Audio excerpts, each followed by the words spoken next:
Hey, what's up, everybody? True Boxing here. Thank you for coming back to Get Hit with the Truth. So today we are continuing my True Boxing annual top 10s as we are going to look at my number 5 lightweight in the world right now, the undefeated WBC Interim Lightweight World Champion, William Zepeda. Now, before we get into that, if you could smash the like button, leave a comment, or subscribe to the channel, I really do appreciate any and all support that I can get as I continue to build my channel here. So coming into the year, Zepeda was the number 8 fighter at lightweight. So he moves up 3 spots, breaking into the top 5 this year. But it started off really hot for him. So let's get into it. In March, he took on Maxie Hughes in a final eliminator in the WBA and the IBF, and he fucking destroyed Maxie Hughes. Dominated him in only 4 rounds to become the mandatory in 2 of the 4 weight classes, which was a big deal.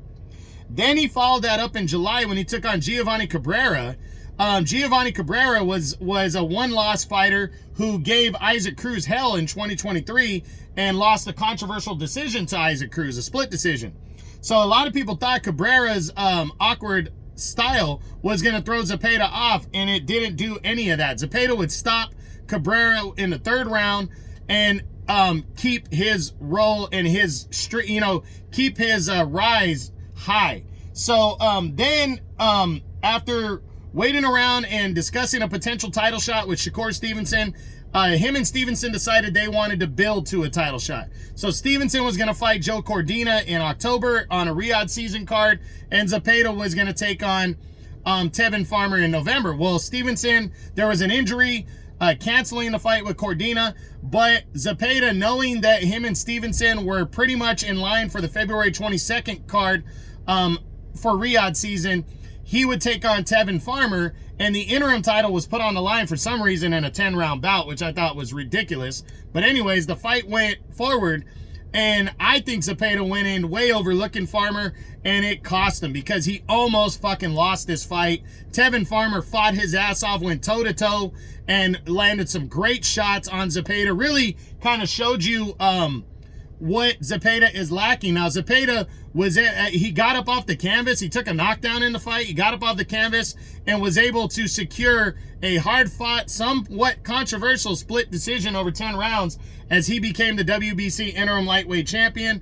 I didn't have a problem with the decision because Zepeda, the overall punches that he throws. I thought the overall output, I thought he outworked Farmer, and Farmer began to tire the last couple rounds, but it was a great fight, and Farmer had nothing to hang his head about. But also, Zepeda fought a world-class operator and a former champ in Farmer, who he was also overlooking. So you got to factor that in. But Zepeda secured the win and got the interim title around his waist. The fight on February 22nd was still supposed to go forward with Shakur Stevenson, but Zepeda said he suffered an injury in the fight with Farmer, and that he wouldn't be ready until the end of March, early April. Now the talks as we enter 2025 are that Zepeda is still going to challenge Shakur Stevenson this year, but after Stevenson fights Floyd Schofield on February 22nd, there's talks that Zepeda is likely going to return at the end of March, early April. We haven't heard an opponent as of yet. If he's getting a title shot, I think he's learned from the Farmer fight that he shouldn't take too big of a risk, and I don't think he will. I think he'll fight somebody decent, but not anybody overwhelming that can pull off the upset. So I expect to see Zepeda back in, like I said, in late March, early April area in the spring, and then I think he's going to get the crack at Shakur Stevenson later in the year. He'll come in the underdog in that fight. Of course, Shakur's got to beat Floyd Schofield in February, but I think these two guys are going to match up this year, and we're really going to see what William Zepeda is made of.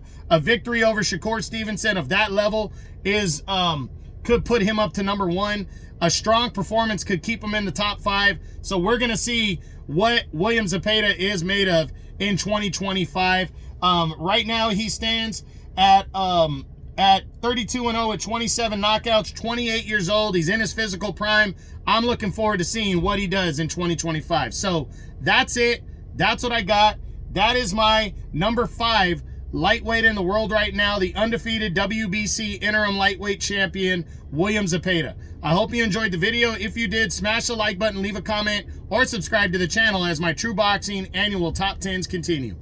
This is True Boxing. You've been hit with the truth.